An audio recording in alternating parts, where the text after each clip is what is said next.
Debit क्या होता है, क्रेडिट क्या होता है और ट्रांजैक्शंस का एक्चुअल मतलब क्या होता है। अगर आप अकाउंटिंग स्टार्ट कर रहे हैं और ये बेसिक क्लियर नहीं है तो आज का वीडियो आपके लिए सब कुछ स्टेप बाय स्टेप क्लियर कर देगा। नमस्कार दोस्तों, welcome back to our Tally and accounting master series. आज हम 4 पावरफुल कॉन्सेप्ट्स कवर करेंगे। अकाउंटिंग की डेफिनेशन, ट्रांजैक्शंस क्या होता है, types of accounts and golden rules of accounting. सबसे पहले समझते हैं कि अकाउंटिंग क्या होता है। अकाउंटिंग एक प्रोसेस है जिसमें हम बिजनेस के सारे फाइनेंशियल ट्रांजैक्शंस मतलब कि ऑल ट्रांजैक्शंस, बिजनेस जब स्टार्ट होता है दैट्स मीन्स स्टार्टअप से लेकर के तो जब तक वो अपने डेली रनिंग करते हैं बिजनेस के, जैसे कि जब शटर ओपन होता है तब से लेकर के तो शटर क्लोज होता है, डाउन होता है, तब तक के सारे फाइनेंशियल ट्रांजैक्शंस को रिकॉर्ड करते हैं, क्लासिफाई करते हैं, समराइज करते हैं और एनालाइज करते हैं। Accounting is the language of business. तो चलिए समझते हैं हम हमारा पहला टॉपिक, टाइप्स ऑफ अकाउंट्स।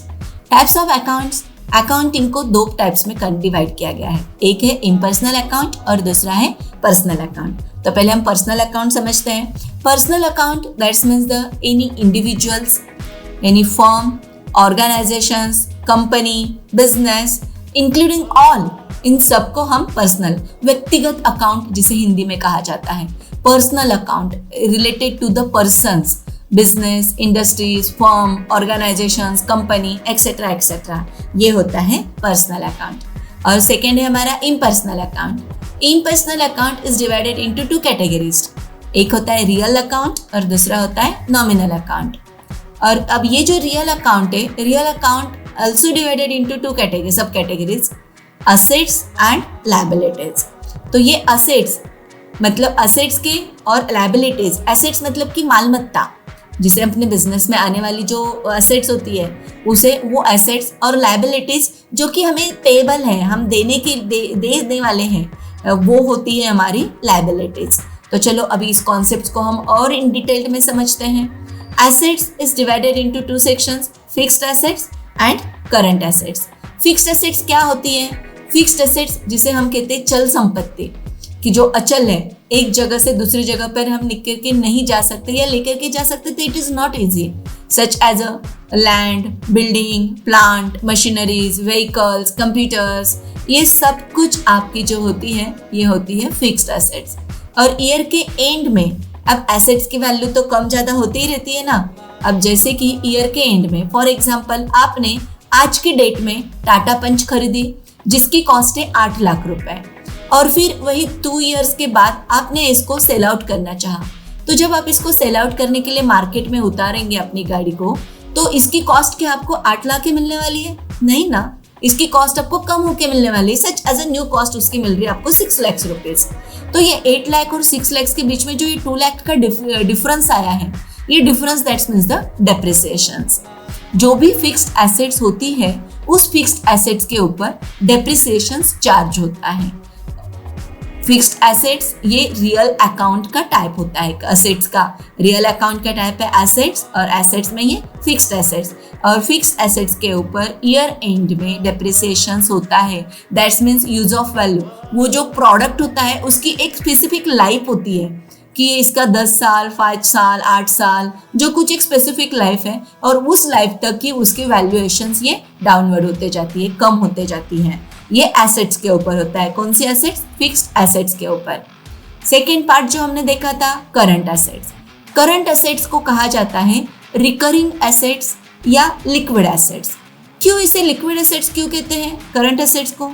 देखो बच्चों, जैसे कि अभी फॉर एग्जाम्पल मेरे पास में 50 लाख कैश में है और मैंने वो बैंक में रखे हुए हैं मेरे सेविंग्स अकाउंट्स में, और आपके पास में 5 करोड़ की लैंड है। अभी हमें ऐसे पता चला कि मुंबई में अंधेरी में एक बहुत अच्छा बंगलो है कि जो वो सेल आउट करना चाहता है और वो पर्सन्स को बहुत ज़्यादा नीड है। सो जिस बंगलो की कॉस्ट 2 करोड़ है वो सिर्फ 50 लाख में सेल आउट करने के लिए तैयार है। तो आप मुझे बताओ, वो बंगलो को, मेरे पास में 50 लाख कैश है, आपके पास में 5 करोड़ की लैंड है, तो मुझे बताओ वो बंगलो मैं खरीद पाऊंगी या आप खरीद पाओगे? मेरे पास में सिर्फ 50 लाख है, आपके पास में 5 CR है, कौन खरीद पाएगा? बोलो बोलो, बताओ बच्चों, कौन खरीद पाएगा उस बंगलो को?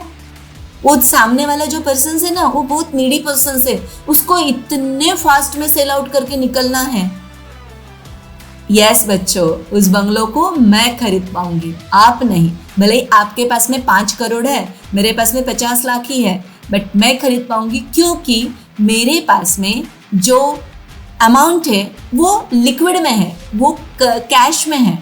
इसीलिए मैं उस कैश को इजीली फिक्स्ड असेट्स में भी कन्वर्ट कर पा रही हूँ। Cash in hand is a current assets, मेरे पास वो करंट असेट्स है, बट मैंने उसको इजीली कन्वर्ट कर दिया फिक्स्ड असेट्स के ऊपर। और जैसे मैंने उसको फिक्स्ड असेट्स में कन्वर्ट कर दिया, रिकरिंग एसेट्स, मैं उस बंगलो को, उस फ्लैट को मैंने रेंट पे चढ़ा दिया। तो रेंट पे चढ़ा दिया तो मुझे क्या हो गई, फिर उसके ऊपर से इनकम स्टार्ट हो गई, और वो उस इनकम से मैं फिर से न्यू एसेट्स परचेस्ट कर सकती हूँ या न्यू एसेट्स में इन्वेस्ट कर सकती हूँ। इसीलिए करंट एसेट्स को रिकरिंग एसेट्स या लिक्विड एसेट्स कहा जाता है। और आपके पास में जो 5 CR का फ्लैट है, 5 CR की लैंड है, वो लैंड आपको सेल आउट करनी पड़ेगी, देन आपके पास में कैश आएगा। फिक्स्ड एसेट्स को हम इजीली अनदर एसेट्स में कन्वर्ट नहीं कर पाते हैं, बट करंट एसेट्स को हम इजीली अनदर एसेट्स में कन्वर्ट कर सकते हैं और उस एसेट्स के ऊपर रिटर्न इनकम ले सकते हैं और उस इनकम को फिर से एसेट्स में कन्वर्ट कर सकते हैं, चाहे करंट एसेट्स में हो चाहे फिक्स्ड एसेट्स में हो। इसीलिए करंट एसेट्स को रिकरिंग एसेट्स या लिक्विड एसेट्स कहा जाता है। Current assets that's means the cash in hand, cash at bank, your sundry debtors, ये सारे आपके रिकरिंग करंट एसेट्स में आते हैं। ओके बच्चों, क्लियर है ये पॉइंट? तो चलो अब हम रियल अकाउंट का दूसरे बाजू देखने जाते हैं। हमने एक मीन्स हमारे कॉइन की एक साइड देखी, अब दूसरी साइड देखने जा रहे हैं, वो है लायबिलिटीज। लायबिलिटीज का मतलब है कि टू पेएबल, जो हमें पे करना है, देना है सामने वाले को। तो ये लायबिलिटीज को भी 2 पार्ट्स में डिवाइड किया गया है, एक है लोन लायबिलिटी और दूसरी है करंट लायबिलिटीज। तो लोन लायबिलिटीज मतलब कि क्या होती है कि जो हम फाइनेंशियल इंस्टीट्यूशन से, बैंक से, कोऑपरेटिव बैंक से या कोई अनदर बैंक से हम जो लोन उठाते हैं उसे कहते हैं लोन लायबिलिटी। अब ये जो लोन होता है ना, अब कोई भी बैंक आपको ये तो नहीं बोलेगी कि भाई आपको अगर रिक्वायर्ड है तो आ जाओ हमारे पास और पैसा ले जाओ, ऐसे इजीली तो आपको पैसा नहीं देती है ना। इसके लिए उसको कोलेटरल लगता है, आपको आपकी कुछ एसेट्स होती है, उसको आप मॉर्गेज करते हो, देन बैंक आपको लोन देती है।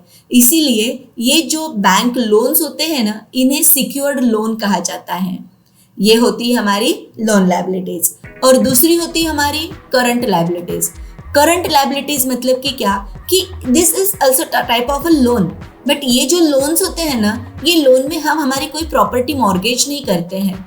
ये जो लोन होते हैं यहाँ पर, जैसे कि आपके फ्रेंड्स ने, आपके फैमिली मेंबर्स ने, रिलेटिव्स ने आपको जो लोन दिया होगा वो अनसिक्योर्ड लोन होगा, वो कंप्लीटली अनसिक्योर्ड लोन का पार्ट आ जाएगा, और बैंक से लोन लिया हुआ वो सिक्योर्ड लोन आ जाएगा। और करंट लायबिलिटीज जो है कि जो आपको आपके ईयरली, आपने आपके बिजनेस में जो आप वर्किंग करते जा रहे हो उसमें आपको पेमेंट करना बाकी है, आपका पेमेंट देना बाकी है। जैसे डिविडेंड्स पेएबल है, एक्रूड एक्सपेंसेस है, शॉर्ट टर्म नोट्स पेएबल है, अकाउंट्स पेएबल है। अकाउंट्स पेएबल मतलब आपके सेंट्रल क्रेडिटर्स के आपको जो पेमेंट्स देने बाकी है वो, आपके टैक्सेस पेएबल्स है, आपके अन रेवेन्यूज है, ये सारी आपकी करंट लायबिलिटीज कहलाती हैं। तो क्लियर है बच्चों आपको ये करंट लायबिलिटी का पॉइंट? तो अब हम इन पर्सनल अकाउंट्स के नेक्स्ट पॉइंट पर जा रहे हैं, जो है नॉमिनल अकाउंट। नॉमिनल अकाउंट ये क्या होता है? नॉमिनल अकाउंट्स में क्या क्या इंक्लूड होता है? नॉमिनल अकाउंट को भी 2 पार्ट्स में डिवाइड किया गया है, one is income and another is expenses. Income is also divided into 2 parts, direct income and indirect income, और expenses, direct expenses and indirect expenses. Direct income मतलब कौन सी इनकम जिसके लिए आपको एक्स्ट्रा कुछ एफर्ट्स उठाने ही नहीं पड़े हैं, बिना एफर्ट्स उठाए आपके पास में, आपने कुछ भी ना करते हुए वो आपको मिल चुकी है। जैसे कि गवर्नमेंट की सब्सिडीज, गवर्नमेंट की तरफ से जो आपको सब्सिडीज मिल रही है नाउ अडेज सिस्टम्स में। अभी जो हमारे गवर्नमेंट ने, महाराष्ट्र स्टेट गवर्नमेंट ने स्टार्ट किया था लाड़की बहन योजना, तो ये दिस टाइप्स ऑफ जो सब्सिडीज होती है, जो स्कीम्स होती हैं बिजनेस को, जो स्कीम्स से के थ्रू पैसा मिलता है, वो होती है आपकी डायरेक्ट इनकम। और इनडायरेक्ट इनकम वो होती है कि जहाँ पर आपने कुछ इन्वेस्टमेंट किया है या आपको कुछ आपका नेम्स हो या फिर बिजनेस का नेम हो, ये इसके थ्रू आपको मिलने वाले हैं। जैसे कि commission received, discount received, dividend received, interest received, ये सब कुछ होता है हमारा इनडायरेक्ट इनकम। आप समझते हैं? इनकम का पार्ट क्लियर है बच्चों? डायरेक्ट इनकम एक ऐसी इनकम होती है जहाँ पर बिना एफर्ट्स उठाए हमें रिसीव्ड होती है, जो गवर्नमेंट की सब्सिडीज, गवर्नमेंट की स्कीम्स, इनके थ्रू मिलने वाली इनकम। और इनडायरेक्ट इनकम होती है जो कमीशन, डिस्काउंट, डिविडेंड, इंटरेस्ट जो रिसीव्ड होता है, वो इनडायरेक्ट इनकम होती है। तो ठीक है बच्चों, अभी हम चलते हैं एक्सपेंसेस की तरफ। एक्सपेंसेस को भी दो पार्ट्स में डिवाइड किया गया है, direct expense and indirect expenses. Direct expenses को तो हम समझते ही है। हाँ, अभी आपको ऐसा लग रहा होगा कि ये क्यों दिखाया जा रहा है भाई। इसको समझने के लिए, इनडायरेक्ट एक्सपेंसेस समझने के लिए, आपको पता है ये कैरेक्टर्स, ये तो हमारी बहुत फेमस है, जो हमने बहुत बच्चों का फेमस होगा। यस, तारक मेहता का उल्टा चश्मा, ये मूवी, ये सीरियल्स है। इस सीरियल्स में क्या देखने वाले हैं हम? इसको इनडायरेक्ट एक्सपेंसेस को बहुत प्रॉपरली समझने के लिए हम चलते हैं इस सीरियल्स के जो इम्पोर्टेंट कैरेक्टर हैं, मिस्टर गड़ा, जेठालाल गड़ा, ये यहाँ पर इसमें इनको दिखाया गया है कि he is a business person और उसका जो बिजनेस है वो ट्रेडिंग टाइप ऑफ बिजनेस है। ट्रेडिंग टाइप ऑफ बिजनेस मतलब कि क्या, कि as it is goods purchase करके लाना और as it is goods sales करना, ये है इनका इलेक्ट्रॉनिक शॉप। तो हम इनडायरेक्ट एक्सपेंसेस को बहुत अच्छे से समझने के लिए चलते हैं गड़ा इलेक्ट्रॉनिक्स में। अब ये जो गड़ा इलेक्ट्रॉनिक्स है, ये गड़ा इलेक्ट्रॉनिक्स में अभी मीन्स मैनुअल अकाउंटिंग करते थे, तो इनको कंप्यूटराइज्ड अकाउंटिंग में अभी इनका वर्किंग स्टार्ट हो गया है। तो कंप्यूटराइज्ड अकाउंटिंग में इनमें सबसे स्कॉलर पर्सन्स कौन है? मिस्टर बागेश्वर। अब बाघा को ही अकाउंटिंग आता है और इनके मुनीम जी, इनके अकाउंटेंट जो है वो अकाउंटेंट है हमारे नट्टू काका जी। तो नट्टू काका जी को अब बागेश्वर टैली प्राइम्स में अकाउंटिंग समझा रहा था। तो दैट टाइम उन्हें उसके अकाउंटिंग समझाते समय एक्सपेंसेस थोड़े क्लियर नहीं हो रहे थे, इनडायरेक्ट एक्सपेंसेस। तो इनडायरेक्ट एक्सपेंसेस को उन्होंने क्लियर करने के लिए बोला है कि वो एक्सपेंसेस होते हैं जो हमारे ऑफिस में, हमारे बिजनेस में फुल डे चलते हैं। जब हम शटर ओपन करते हैं तब से लेकर के तो शटर ऑफ होता है तब तक के। जैसे कि हमारे सेठ जी की रजवाड़ी चाय, चाय पियो, यस, बिस्किट खाओ, रजवाड़ी चाय का एक्सपेंसेस। कोई स्पेशल कस्टमर्स आ जाए तो उनके लिए केसर फालूदा वगैरह जो मंगाते हैं उसका एक्सपेंसेस। सेठ जी को, हमको बीच में जो चाय नाश्ता लगता है जैसे जलेबी फाफड़ा के, नट्टू काका एंड बाघा की सैलरी, ऑफिस का लाइट बिल, गोडाउन का light bill, telephone bill, etcetera etcetera, ये सब कुछ जो है ये होते हैं हमारे इनडायरेक्ट एक्सपेंसेस। और डायरेक्ट एक्सपेंसेस क्या होते हैं? डायरेक्ट एक्सपेंसेस वो होते हैं जो कि हमें गुड्स परचेस करने के लिए लगते हैं। हम जिसके पास से, हमारे सप्लायर के पास से गुड्स परचेस कर रहे हैं, तो वहां से लेकर के तो हमारे गोडाउन के दरवाजे तक आने वाले सारे एक्सपेंसेस होते हैं हमारे डायरेक्ट एक्सपेंसेस। तो ये डायरेक्ट एक्सपेंसेस जो हम यहाँ पर देखते हैं, जैसे कि wages, royalty, freight, fuel, octroi, ये होते हैं हमारे सारे डायरेक्ट एक्सपेंसेस। तो ओके बच्चों, मैं आशा करती हूँ कि आप लोगों को यहाँ पर ये टाइप्स ऑफ अकाउंट्स समझ में आए। टाइप्स ऑफ अकाउंट्स में हमने देखा personal account, real account and nominal account. तो अब हम इनके गोल्डन रूल्स समझते हैं। इनके जो गोल्डन रूल्स है, पर्सनल अकाउंट का गोल्डन रूल्स है debit the receiver, credit the giver. जो लेने वाला है उसे डेबिट करो। डेबिट मतलब कि क्या? आना, बिजनेस में आना। अब बिजनेस में, अभी आपको मैं यहाँ पर एक कॉन्सेप्ट समझा दूं बच्चों। जब भी आप अकाउंटिंग कर रहे हो ना, तो हम क्या करते हैं ना, मैक्सिमम टाइम हम ये समझते हैं कि वी आर ए कंज्यूमर। इस राम ने श्याम को दिया, रीना ने सीना को दिया, मीना ने गीता को दिया, ये हम इसने उसको किया ऐसे समझ के जब करते हैं ना, तो हमें ये डेबिट और क्रेडिट में बहुत कंफ्यूजन होता है। सो इसलिए आप क्या करो ना, एक बेटर आपके लिए पॉइंट बताती हूँ कि ऐसा समझना कि ये मेरा बिजनेस है और मैं ओनर हूँ, और मैं अभी मैं ओनर हूँ, तो अगर जब गुड्स सेल्स हो रहा है तो मेरे दुकान से सेल्स हो रहा है, मेरे दुकान से गुड्स जा रहा है और मेरे पास में कैश आ रही है, तो मेरे पास में जो आ रहा है वो होता है डेबिट और मेरे पास से जो जाता है वो होता है क्रेडिट। जब आप ये समझोगे ना कि मैं ही खुद बिजनेस कर रहा हूँ, तो आपको ये डेबिट और क्रेडिट समझना बहुत ईजी जाएगा। तो हमारा पर्सनल अकाउंट का जो गोल्डन रूल्स है, जो आप बच्चों ने 11th स्टैंडर्ड में सीखा ही होगा, बट ये मैं आपको इसलिए करा रही हूँ क्योंकि हमने लास्ट वीडियो में देखा है कि जब तक आपको अकाउंटिंग का नॉलेज क्लियर नहीं होगा तब तक आप टैली प्राइम प्रॉपरली नहीं कर पाओगे। तो पर्सनल अकाउंट का रूल्स है हमारा, debit the receiver, credit the giver. जो रिसीवर है उसे डेबिट कीजिए, जो गिवर है जो देने वाला है उसे क्रेडिट कीजिए। रियल अकाउंट का रूल से डेबिट व्हाट कम्स इन, जो हमारे पास आ रहा है उसको डेबिट करो, जो हमारे पास से जा रहा है क्रेडिट व्हाट गोज आउट, जो हमारे पास से निकल के जा रहा है उसे क्रेडिट करो। नॉमिनल अकाउंट का रूल से debit the expenses and losses, expenses जितने भी हो रहे हैं आपके बिजनेस में उन सभी एक्सपेंसेस को आप डेबिट करो और जो आपके पास में इनकम हो रही है उसको क्रेडिट करो। अब बहुत से बच्चों को ये क्वेश्चंस अराइज हो सकता है कि एक्सपेंसेस है ना, तो एक्सपेंसेस को डेबिट कैसे करें, वो हमारे पास कहाँ आ रहे हैं, एक्सपेंसेस तो हो रहे हैं ना। बच्चों एक्सपेंसेस में हमने देखा सैलरी अकाउंट, तो सैलरी अकाउंट मतलब कि जब तक, अभी नट्टू काका और बागा का ही हम एग्जाम्पल्स लेते हैं, तो नट्टू काका और बागा ये हमारे शॉप में, मतलब कि हम गड़ा इलेक्ट्रॉनिक्स की शॉप है, वी आर ए जेठालाल गड़ा, तो हमारी शॉप में वो 1 महीना तक काम करते हैं, देन आफ्टर हम उनको सैलरी पे करते हैं। तो उन्होंने जो वर्क किया है वो हमारे पास में रिसीव्ड हो रहा है ना, इसीलिए हम एक्सपेंसेस को डेबिट करते हैं और इनकम एंड गेन्स को क्रेडिट करते हैं। These are the most important rules for you. ये रूल्स आपको अच्छे से लर्न होने चाहिए, अच्छे से समझ में आने चाहिए। अब ये टाइप्स ऑफ अकाउंट्स और रूल्स ऑफ अकाउंट्स के बाद में हमारी इंपॉर्टेंट कॉन्सेप्ट जो आती है वो है हमारी ट्रांजैक्शंस। ट्रांजैक्शंस का मतलब क्या होता है? ट्रांजैक्शंस मतलब कोई भी ऐसी बिजनेस एक्टिविटी जिसमें मनी या मनी वैल्यू इन्वॉल्व हो।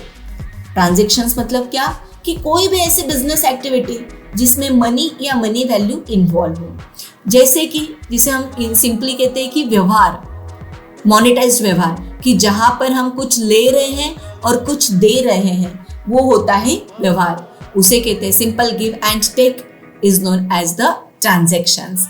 अब ये ट्रांजैक्शंस जैसे कि देखिए, हम गड़ा इलेक्ट्रॉनिक्स की अगर बात करें तो बावरी जी, इनका पिक्चर्स यहाँ पर दिखाई दे रहा है आपको। ये बावरी जी जो होते हैं, बावरी जी गड़ा इलेक्ट्रॉनिक्स में एवरी टाइम आ जाते हैं 10 रुपये का रिचार्ज कराने। तो 10 रुपये का जो रिचार्ज करा रहे हैं वो रिचार्ज यहाँ पे भी मोनेटाइज्ड है, पैसा इन्वॉल्व हो रहा है, एक ट्रांजेक्शन से। यहाँ पर एक ट्रांजेक्शन आएगी कि रिचार्ज किया और पैसा आया, ये ट्रांजेक्शन्स। अब ये जो ट्रांजेक्शन्स होती है ना, ये ट्रांजेक्शन्स 2 तरह की ट्रांजेक्शन्स होती हैं। एक होती है कैश ट्रांजेक्शन्स और दूसरी होती है क्रेडिट ट्रांजेक्शन्स। कैश ट्रांजेक्शन्स का हमने देखा कि बावरी जी जो 10 रुपये का रिचार्ज कराती वो कैश ट्रांजेक्शन्स। बट आपको पता ही है सुंदरलाल जी, यस आ गई ना सबको हंसी। सुंदरलाल जब भी गड़ा इलेक्ट्रॉनिक्स से कुछ भी गुड्स परचेस करता है तो क्या वो पेमेंट देता है? नहीं, वो कहता है नेक्स्ट टाइम दे दूंगा।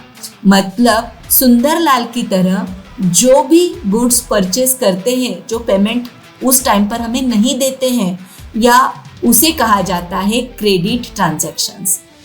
एक होती है कैश ट्रांजैक्शंस और दूसरी होती है क्रेडिट ट्रांजैक्शंस।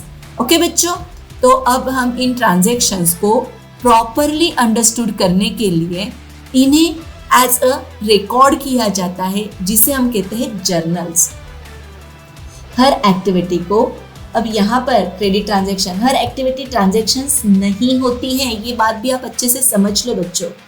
हर कोई एक्टिविटी ट्रांजैक्शंस नहीं होती हैं। एग्जाम्पल, मैनेजर को अपॉइंट किया तो यहाँ पर मनी इन्वॉल्व नहीं हुआ है। ऑर्डर दिया, मनी इन्वॉल्व नहीं हुआ, तो यहाँ पर हम सिर्फ वही रिकॉर्ड होगा जिसमें फाइनेंशियल का इम्पैक्ट हो, वही हम यहाँ पर कर सकते हैं।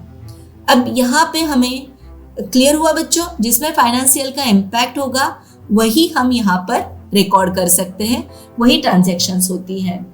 ओके, अब यहाँ पे ट्रांजैक्शंस को जब हम आइडेंटिफाई करते हैं तो अकाउंटिंग के टाइप पहले हमें समझने हैं। जैसे कि पहले हमें होता है कि अकाउंटिंग का टाइप समझना, फिर उसके बाद में उसका रूल्स अप्लाई करना, बस अकाउंटिंग आपको ईजी हो जाएगा। अकाउंटिंग का टाइप समझो, अकाउंटिंग का रूल्स अप्लाई करो, अकाउंटिंग इज सो इजी। जैसे कि अभी यहाँ पर देखिए अकाउंटिंग का टाइप, बावरी ने 10 रुपए का रिचार्ज किया, तो यहाँ पर हमारे बिजनेस में से क्या गया, क्या गया, रिचार्ज गया। रिचार्ज का जो हमने रिफिल करवाया था उसमें से उसकी अमाउंट लेस हो गई, रिचार्ज गया, बट उसकी रिप्लेस हमारे बिजनेस में क्या आया, बावरी की तरफ से कैश आई। तो इसे हम एज ए जर्नल कहते हैं, और ये जर्नल्स हम रिकॉर्ड करते हैं इस तरह से, cash account debit to recharge account, ये होता है cash account debit to recharge account. Okay, अगर आपको cash account debit to recharge account, अगर आपको ये वीडियो हेल्पफुल लगा तो लाइक करो, शेयर करो और चैनल को सब्सक्राइब जरूर करो। नेक्स्ट वीडियो में हम करेंगे practical journal entries with logic, with real examples. तो चलो बच्चों, मैं आशा करती हूँ कि आपको ये वीडियो बहुत अच्छा हेल्पफुल हुआ होगा। मिलते हैं हम नेक्स्ट वीडियो में, तब तक के लिए keep learning, keep growing. Okay, bye bye बच्चों।